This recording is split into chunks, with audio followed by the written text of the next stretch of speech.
A paz do Senhor a todos.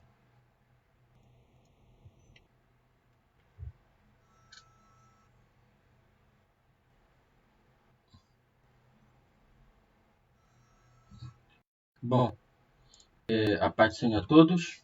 Estamos iniciando mais um dia da nossa congregação. A última lição do trimestre, né? Vamos trabalhar hoje a lição de número 13. Voltar os olhos para a bendita esperança. Uma lição bem adequada, né, para o último do trimestre, que fala a respeito da volta, né, do nosso Senhor Jesus Cristo, da nossa esperança viva.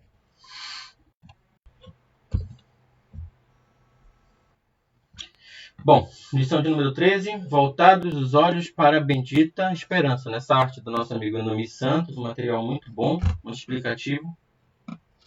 Textual da lição, aguardando a bem-aventurada esperança e o aparecimento da glória do grande Deus e nosso Senhor Jesus Cristo. Está lá em Tito, capítulo 2, versículo 13, né? Fala justamente desse aguardar, desse esperar, que tem que ser a nossa vida, né, diária, rotineira.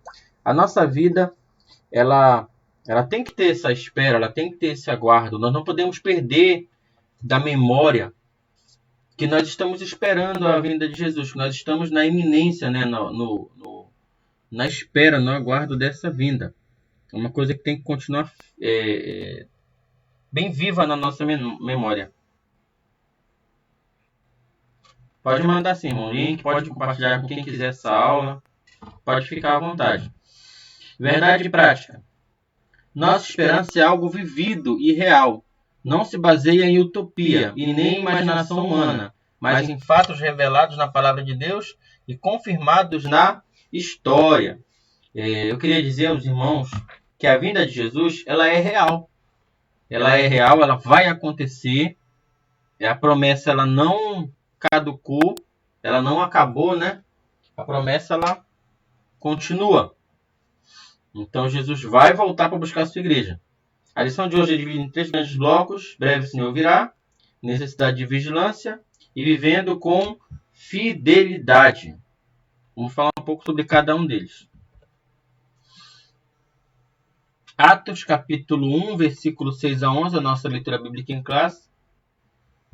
Acompanhe junto comigo na sua Bíblia, né? Diz assim: Aqueles, pois, que se haviam reunido, perguntaram-lhe, dizendo: Senhor, restaurarás tu nesse tempo o reino de Israel?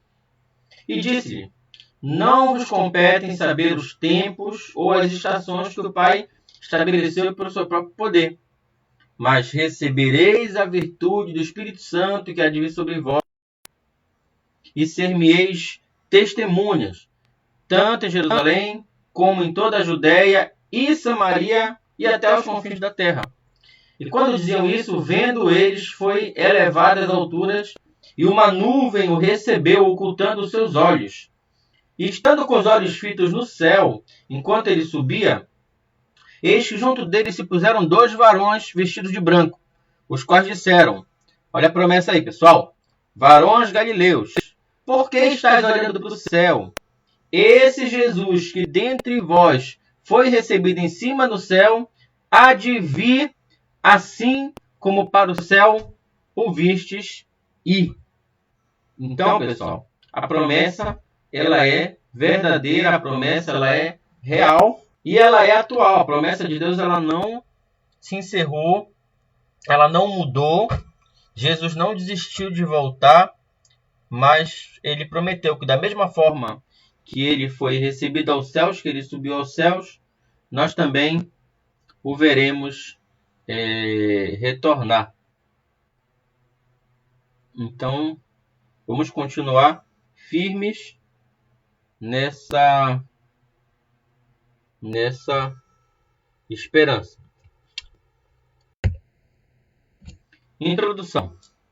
A expressão bendita esperança se refere à segunda vinda de Cristo, que é a esperança da igreja. Olha só, Ele está falando de bendita esperança. E essa esperança bendita, essa esperança que ele aguarda, né? Essa esperança é a esperança do retorno do nosso Deus. Estou só compartilhando aqui a nossa aula com os grupos, para mais pessoas poderem assistir justamente conosco.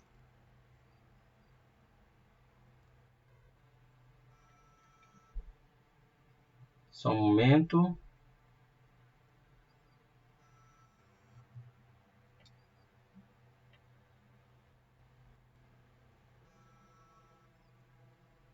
Só um momentinho. Só terminar aqui de compartilhar, acho que é isso.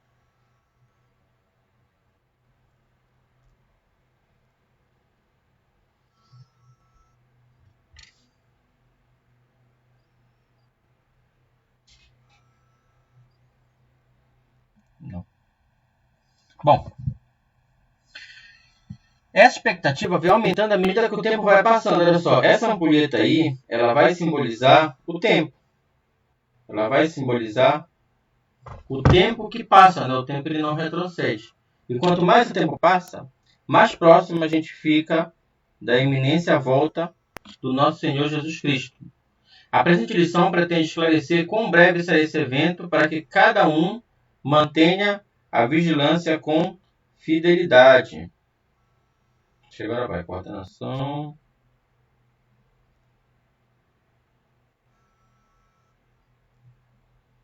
Só mais um momento.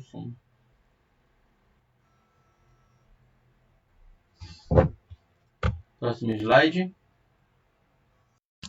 Olha só essa imagem, pessoal. Bem ilustrativa, né? Ela fala a respeito dessa vinda. Ela faz alusão a essa vinda. A segunda vinda de Cristo é uma verdade ensinada na Bíblia. Então, de onde é que nós tiramos, né? De onde nós temos a certeza que Jesus vai voltar? Conforme o que está descrito na Bíblia. Todos os ramos do cristianismo concordam que Jesus um dia voltará.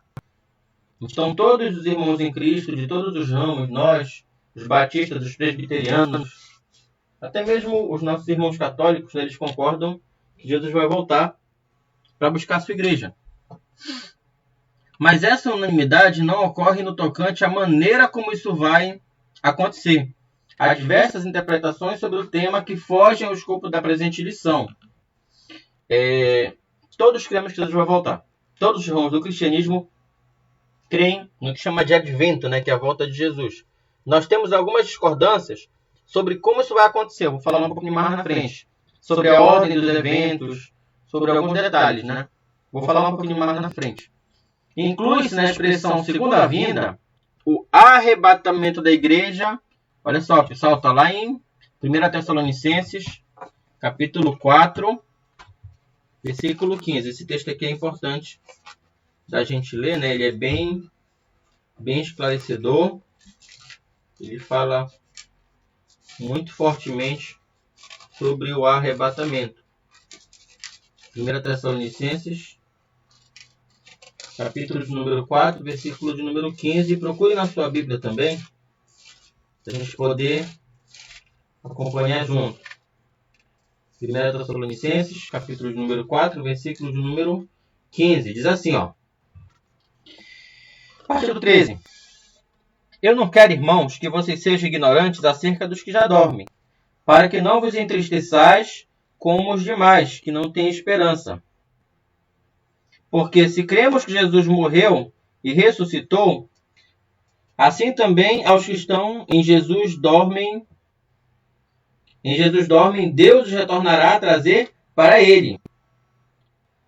Dizemos, pois, isto pela palavra do Senhor, que nós, os que ficarmos vivos para a vinda do Senhor, não precederemos os que dormem, porque o mesmo Senhor descerá do céu com alarido, e com voz de arcanjo, e com trombeta de Deus.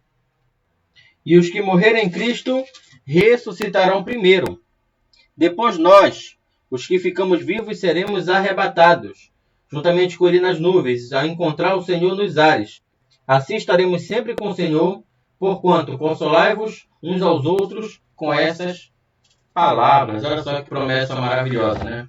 A gente tem aquela promessa da subida, né? Da ida de Jesus aos céus, que o anjo ele fala, ele deixa muito claro que Jesus vai voltar. Agora ele está dizendo aqui, não só que ele vai voltar, mas que ele vai nos arrebatar. A palavra arrebatar, ela quer dizer tomar com força, tomar com ímpeto, né? E nós seremos arrebatados, nós iremos nos encontrar com ele nos ares.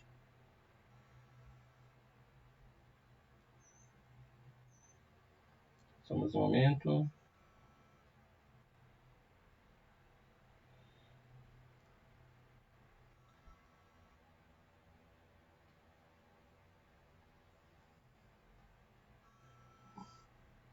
Pronto. E a vinda de Jesus em glória, né? 2 Tessalonicenses 2,8.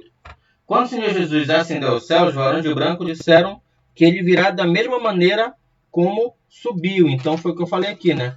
Nós temos uma promessa gloriosa, que da mesma forma que ele subiu aos céus, ele vai retornar. E nós estamos na esperança, né? Na iminência desse retorno. Bora aqui em 2 Tessalonicenses 2,8, só para a gente ter o texto na memória. Então será revelado o iníquo, a quem o Senhor desfará pelo assopro da sua boca, e aniquilará pelo esplendor da sua vida.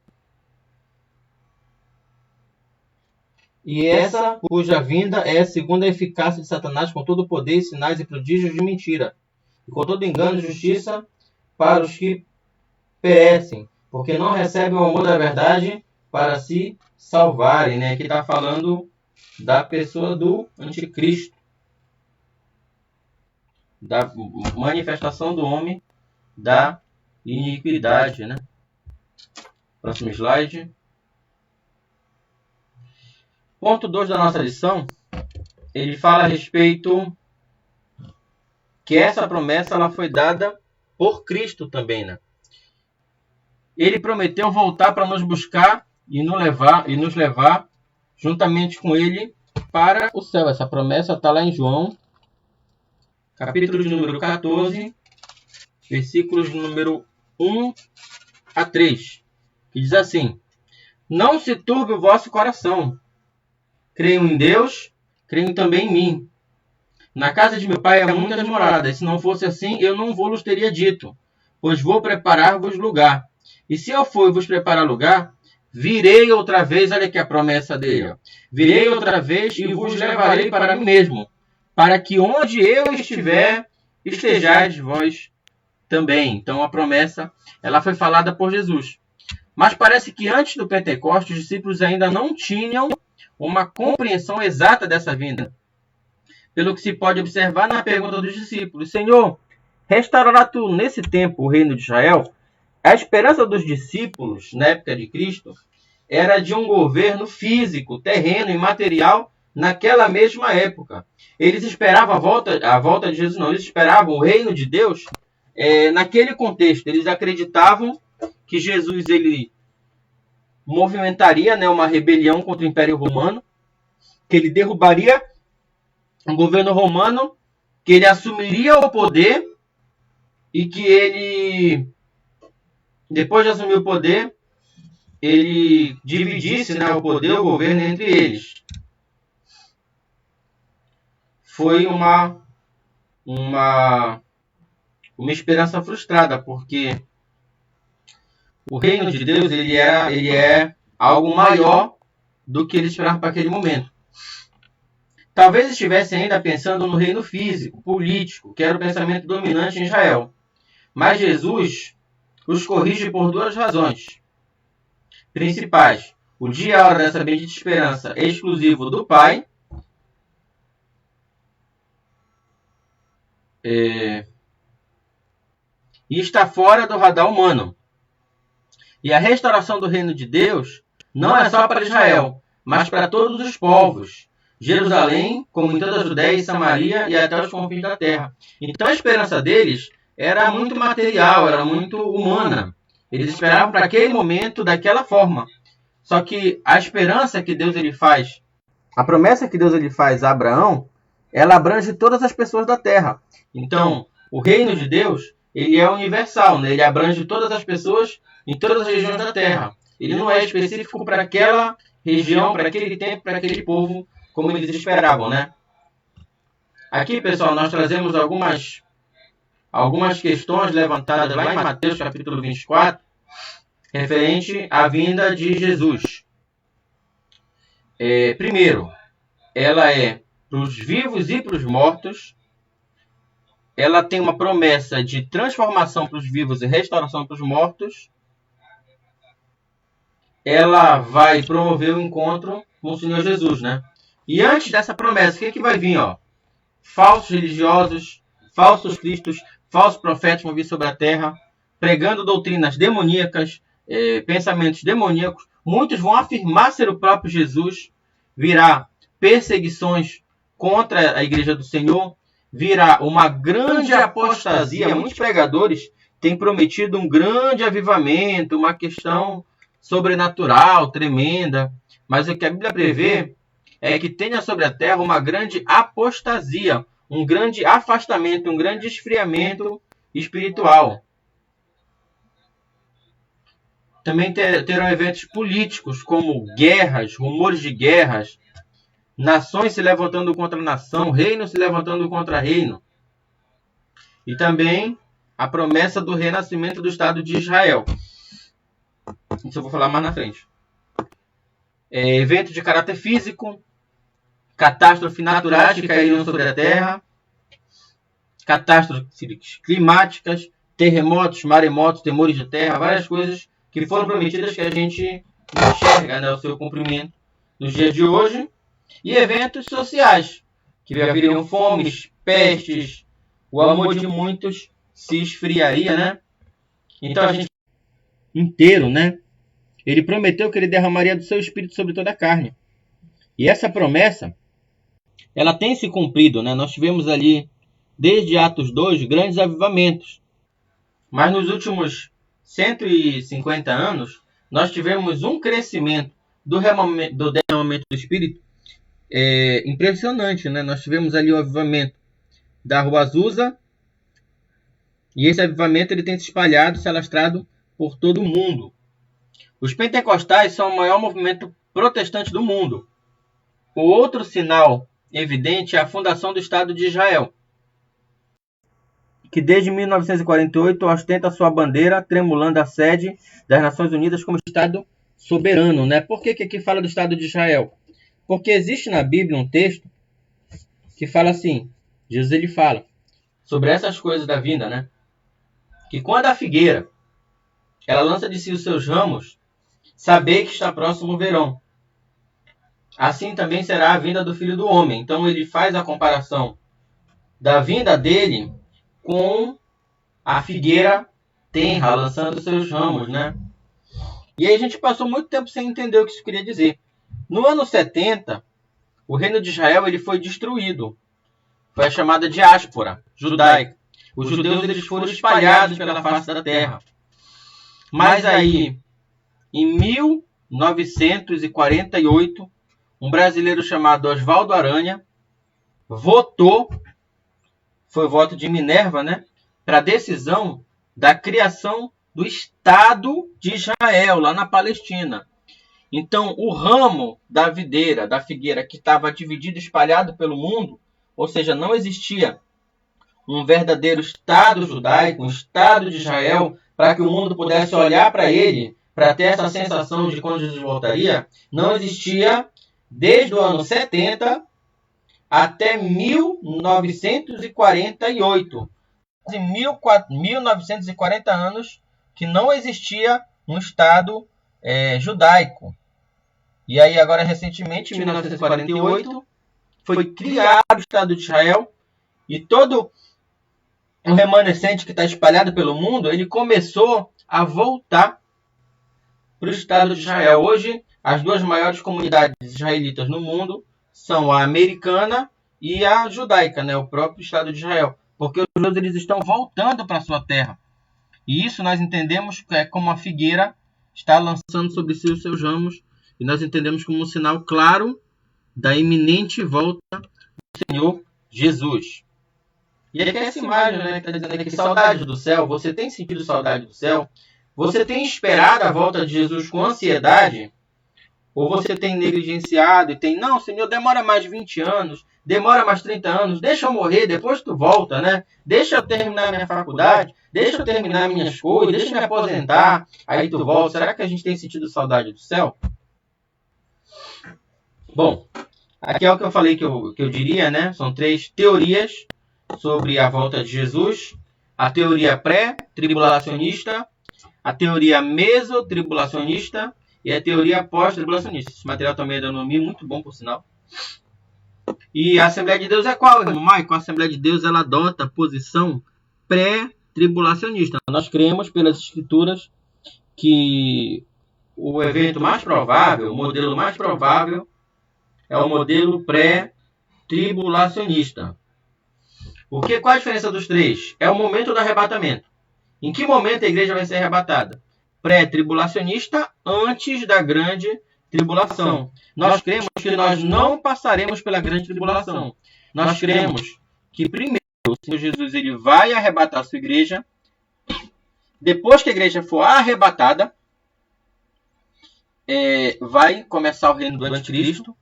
Vão se passar os 7 anos do anticristo, 3 anos e meio de tribulação, 3 anos e meio de grande tribulação.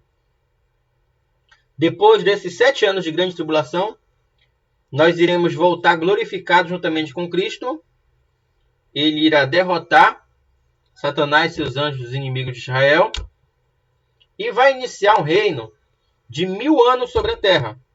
Após 1000 anos, vai começar, Satanás vai ser solto, os homens vão ser tentados, vão ser julgados pecadores, e aí vamos entrar na eternidade, na presença de Deus. Essa é a visão pré-tribulacionista, que nós vamos ser arrebatados antes da grande tribulação começar, ou seja, nós não veremos a grande tribulação. A visão mesotribulacionista, ela é praticamente igual, só que ela acredita que a igreja vai ser arrebatada no meio da grande tribulação, por isso que é mesotribulacionista.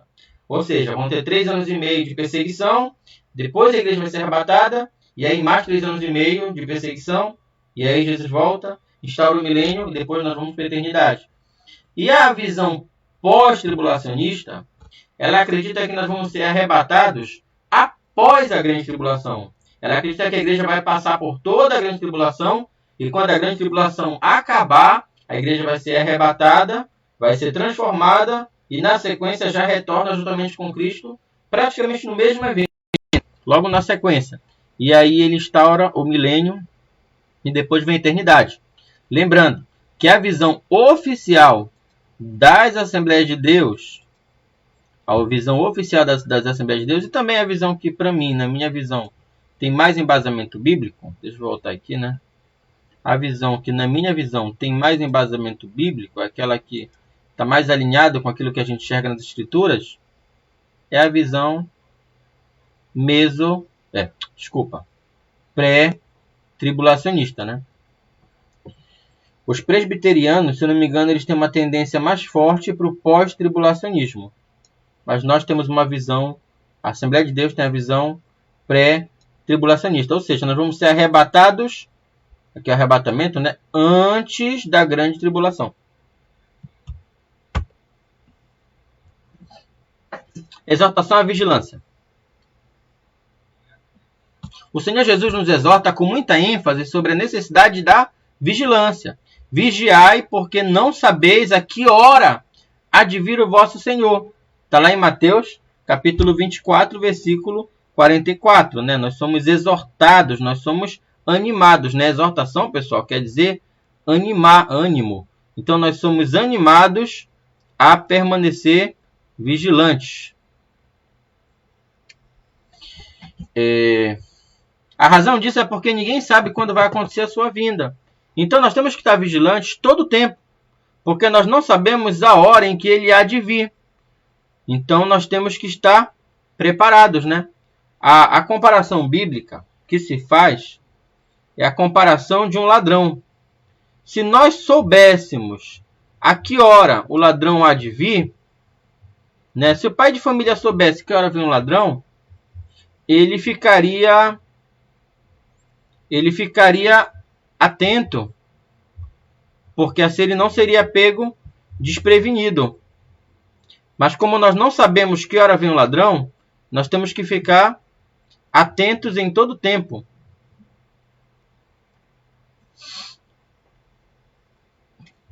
Esse era também a preocupação nos ensinos dos apóstolos. Os apóstolos, eles tinham essa preocupação iminente. Os apóstolos, eles acreditavam na volta de Jesus não como um evento que aconteceria em 200, 300, 400 mil anos. Mas eles acreditavam que eles veriam no seu tempo o retorno de Cristo. Por isso eles exortavam a igreja a permanecer vigilante todo o tempo. E nós temos que viver no mesmo espírito. Nós temos que esperar a vinda de Jesus para hoje. Nós temos que estar atentos e aguardando o momento da vinda de Jesus. O ensino de Jesus nas diversas parábolas e nos discursos escatológicos, como em Mateus 24, Marcos 3 e Lucas 21, dá muito ênfase à necessidade de os crentes estarem atentos, né? Uma coisa sobre a volta de Jesus, ela é eminente. A principal característica da volta de Cristo é que ela é eminente. Irmão Maicon, o que quer dizer eminente? Quer dizer que ela pode acontecer a qualquer momento. A qualquer momento. Então, quando uma coisa ela é iminente, quando ela pode acontecer a qualquer momento, nós ficamos em estado de alerta. Por exemplo, existem alguns lugares da Ásia que tem vulcão. E que esses vulcões eles são ativos. Ou seja, eles podem ter uma erupção a qualquer momento. A erupção é iminente. Então, a comunidade no entorno dos vulcões, como o Vesúvio, por exemplo, eles são vigilantes. Eles vivem alertas. Eles não sabem quando o vulcão vai entrar em erupção. Faz séculos que ele não entra. Mas ele pode entrar a qualquer momento. Então, eles têm um plano de contingência. Eles estão aguardando o momento da erupção. Quando acontecer, eles estão preparados. No Japão, na China, tem incidência de terremotos.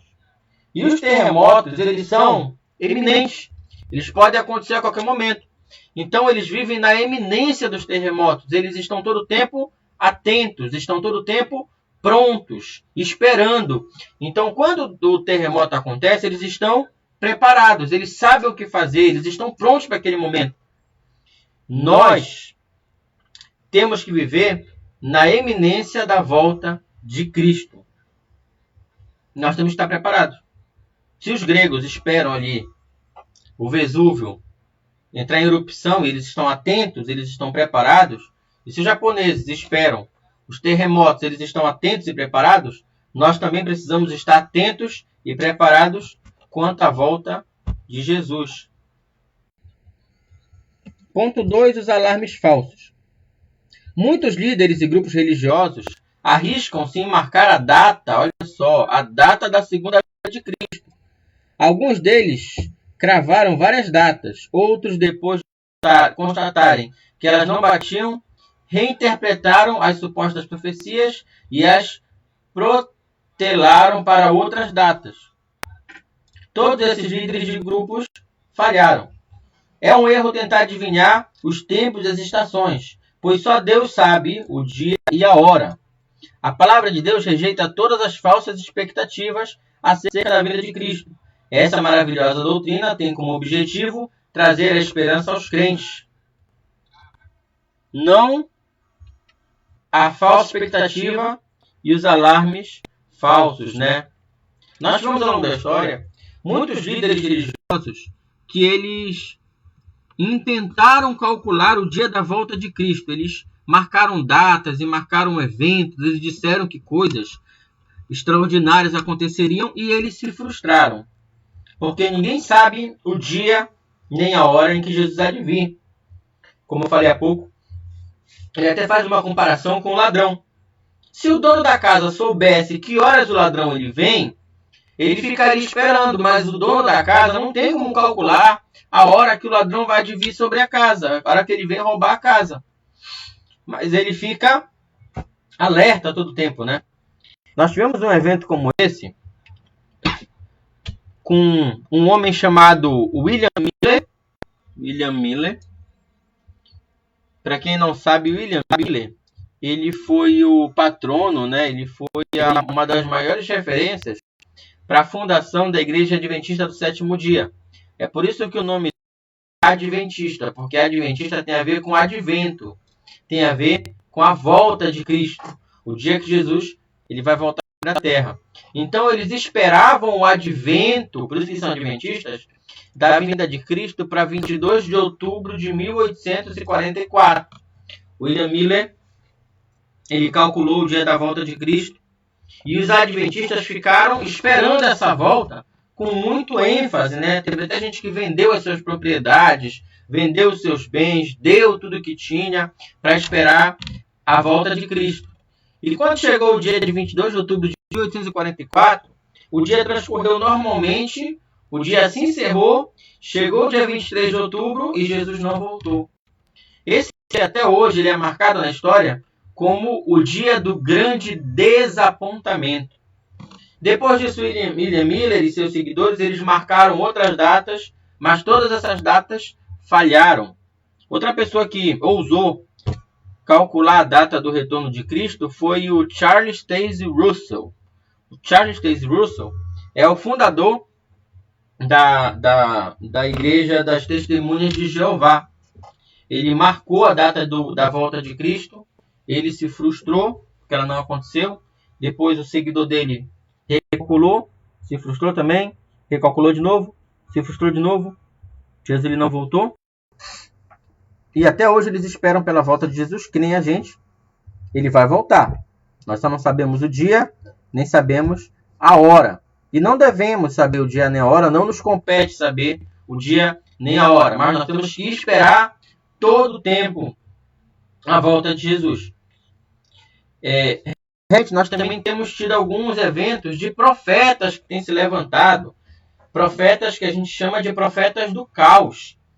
Eles têm se aproveitado desse clima de ansiedade, desse clima de terror que a Terra tem passado por conta até mesmo das questões da volta de Jesus, né? Porque as guerras têm se anunciado, os rumores de guerra têm se espalhado, fomes, pestes como coronavírus, terremotos e diversas coisas que estão ali relacionadas com a volta de Cristo, elas têm se cumprido.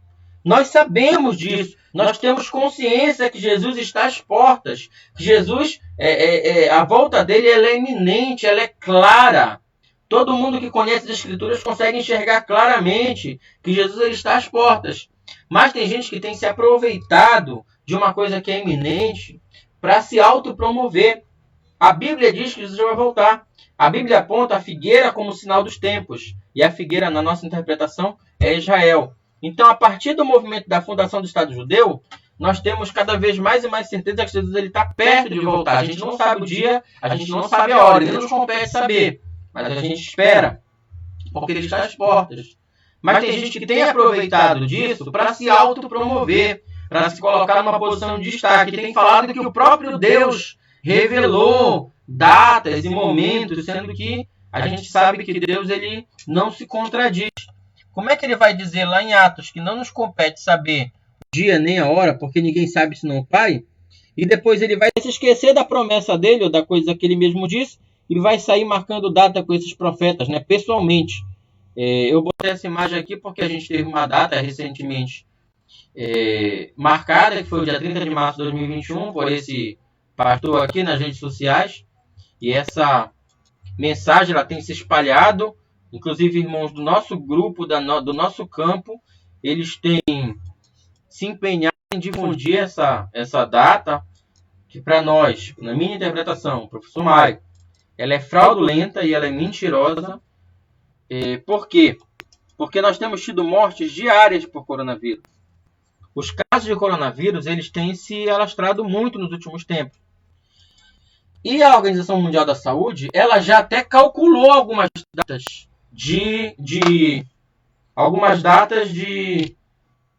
de crise. Talvez 30 de março esteja entre elas. Ou seja, as pessoas estão se valendo do sofrimento alheio, elas estão usando de má fé para se autopromover. Esse pastor está construindo igreja, né? Não sei aqui qual é o recurso. Ele está construindo a igreja dele, ele pediu já helicóptero emprestado. Então a gente tem que tomar um pouco de cuidado com esses profetas do caos. A gente não pode difundir esse tipo de coisa, porque isso está em desacordo com aquilo que está na Bíblia. A Bíblia ela é clara, nós não sabemos o dia, não sabemos a hora. Nós sabemos que vai acontecer, mas nós temos que esperar com paciência, ter a certeza que vai acontecer, mas saber que não é da nossa competência saber a hora em que ele há de vir, mas estar preparado todo o tempo para a volta de Jesus.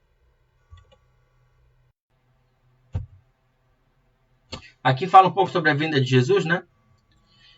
Sobre a iminência nela, ela vai ser gloriosa, ela vai ser uma vinda gloriosa, ela vai acontecer em 2 eventos. O primeiro evento é invisível. Tá aqui o evento, olha, que é o arrebatamento da igreja. A igreja ela vai ser arrebatada para se encontrar com o Senhor, tanto os vivos quanto os mortos. Mas o mundo, pessoal, o mundo como geral, ele não vai ver. Vai ser invisível. Depois dos 7 anos de tribulação, Jesus vai descer em glória juntamente conosco. E aí sim, olha aqui, ó, todo olho o verá. Esse dia é conhecido como dia da ira, dia da vingança do nosso Deus, dia do juízo, dia de densas trevas, dia do Senhor. Nós que subirmos vamos passar pelo tribunal de Cristo, em que nossas obras vão ser julgadas também. Nós vamos receber o chamado galardão. Enquanto isso aqui na terra, vai se iniciar o reino do anticristo. Serão abertos os 7 selos, as 7 trombetas, e tudo vai acontecer conforme descrito lá no livro de Apocalipse, que é a chamada grande tribulação, que vai durar 7 anos. Depois dos 7 anos, Jesus vai voltar de forma gloriosa juntamente com a sua igreja para julgar as nações, é chamado julgamento das nações. Aonde Jesus vai descer? Vai descer em Israel. A promessa é que da mesma forma que ele subiu, ele volte. Então a tendência, né, a ideia, é que Jesus vai voltar sobre o Monte das Oliveiras. E todo olho verá. Cristos, falsos cristos, têm se levantado sobre a face da terra. Segundo é fomes, né? Nós temos tido uma crise tremenda, né? Em alguns países da África, né? A respeito da fome. Pestes. Infelizmente, vai ser cada vez mais comum a disseminação de pestes, porque hoje o mundo ele diminuiu, as pessoas têm andado, migrado entre os países com grande facilidade. Guerras, rumores de guerras, eventos naturais, catástrofes, perseguição religiosa, esfriamento espiritual, falsos profetas, apostasia e o principal, o ressurgimento do Estado de Israel. Bom, para encerrar, pessoal, nós temos aqui, né, a parte 3 que fala sobre a fidelidade. Fidelidade é a qualidade de ser cheio de fé, característica do que é fiel, lealdade. Os termos fidelidade, verdade e lealdade pertencem ao mesmo grupo semântico na Bíblia. Seja o Senhor entre nós testemunha da verdade e fidelidade, Jeremias 42:5, mostrando toda a boa lealdade, Tito 2:10. Fidelidade é uma demonstração de fé, lealdade, respeito e constância com os compromissos assumidos, né? Aqui nós temos uma definição do dicionário de fidelidade que diz: particularidade ou qualidade do que é fiel, em que há zelo ou cuidado por algo, por alguém. Olha só, pessoal, nós temos um zelo, um cuidado por algo, por alguém. Lealdade, fidelidade ao Papa, fidelidade política, são exemplos. Ação de cumprir as obrigações e ou compromissos que foram assumidos. Pessoa, exemplo aqui, fidelidade matrimonial. Então nós temos fidelidade à obra de Deus. Nós temos fidelidade à pessoa de Cristo, ao próprio Deus. E nós temos um compromisso assumido com Ele. Nós somos igreja, nós somos sacerdócio, nós somos representantes da igreja do Senhor Jesus. Então nós temos um compromisso com Ele. Jesus vai voltar, isso é real, isso pode acontecer a qualquer momento. Então nós temos que estar firmes e nós temos que manter a nossa fidelidade com Ele sempre ativa. Já pensou se Jesus volta? No momento que você está vacilando, que você está fora, que você está afastado, tudo que você fez, tudo que você caminhou, vai ter se perdido. Então, permaneça fiel. Continue fiel. Mantenha a fidelidade. Próximo slide. A fidelidade de Deus. A verdade é um dos atributos morais de Deus, na qual reflete outras perfeições divinas, dentre as quais a fidelidade.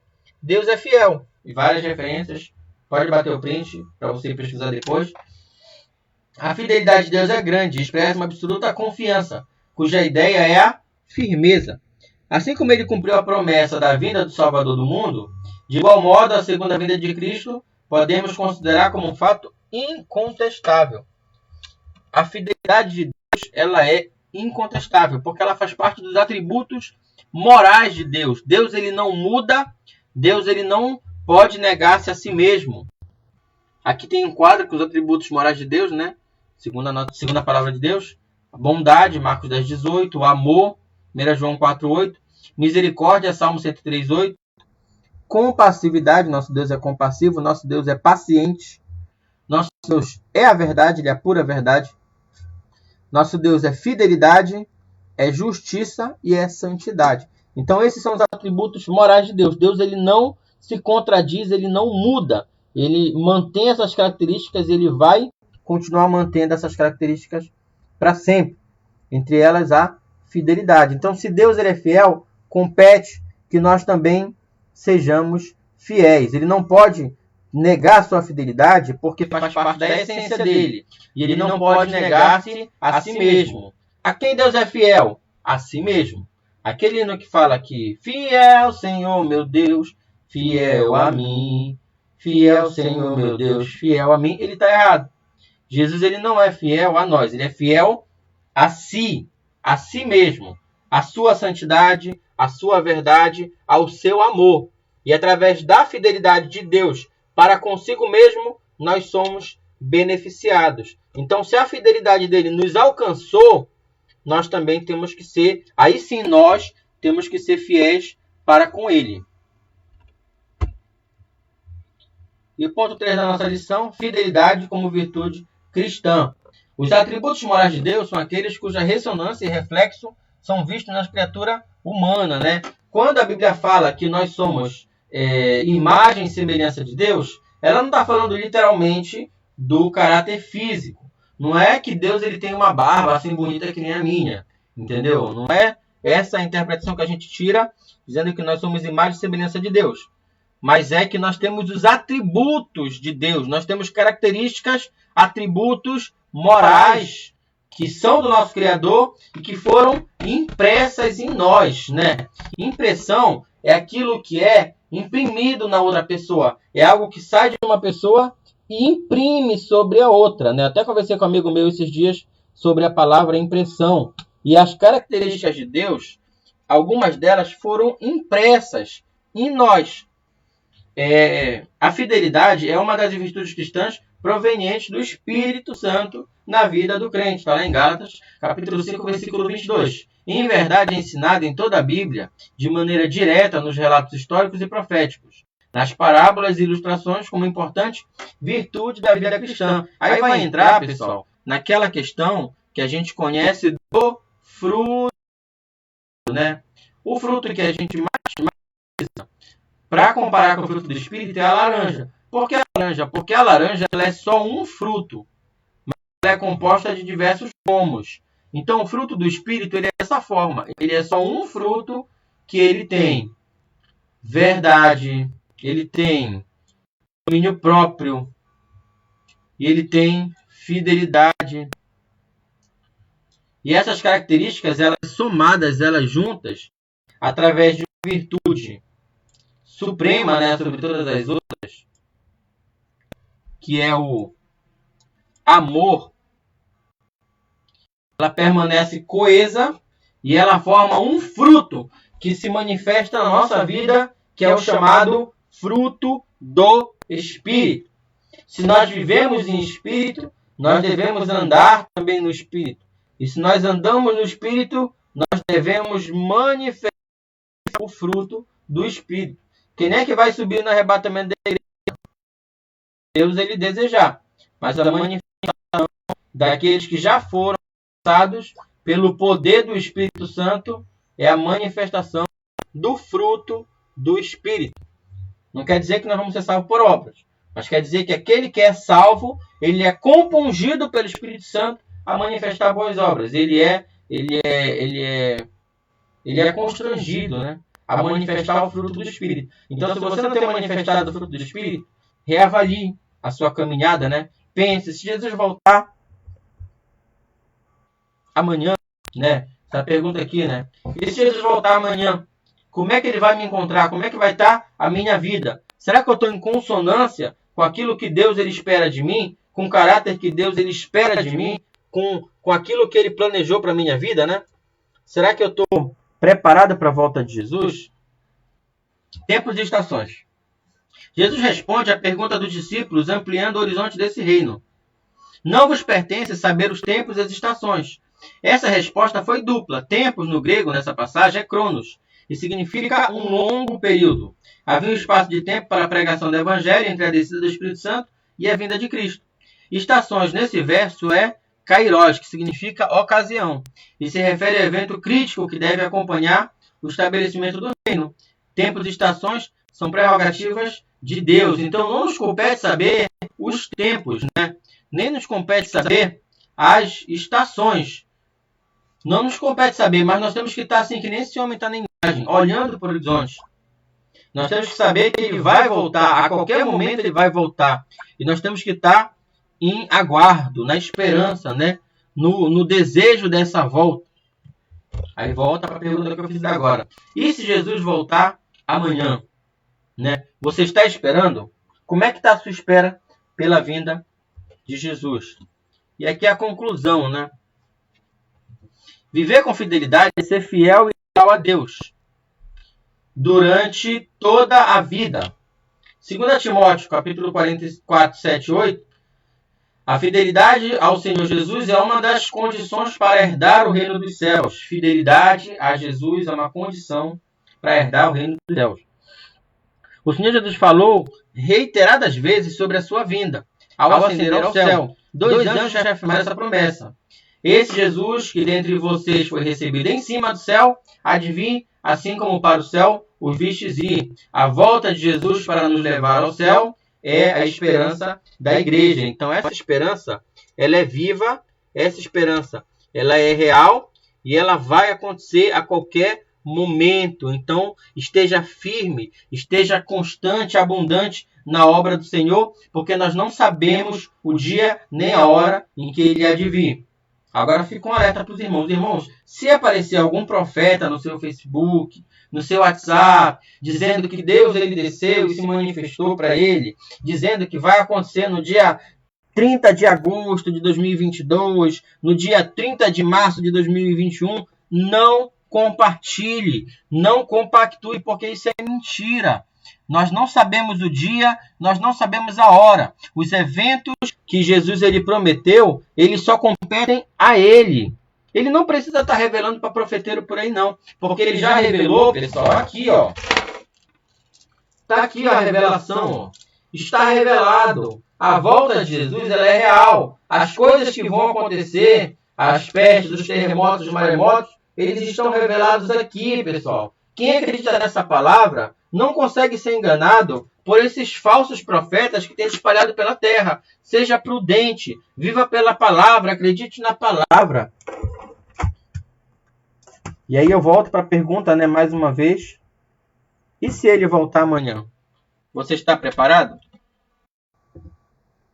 Aguarde Jesus todos os dias como se ele fosse voltar amanhã. Ou fosse voltar hoje. Não espere ele daqui a 1000 anos. Espere ele para hoje. Tudo bem?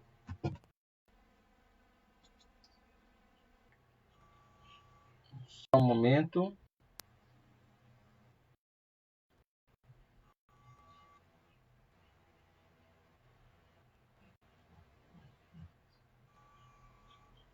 Essa foi a aula dessa semana, né? Tô com um pouco de problema aqui de internet. Minha internet, não sei o que aconteceu, que ela ficou meio ruim.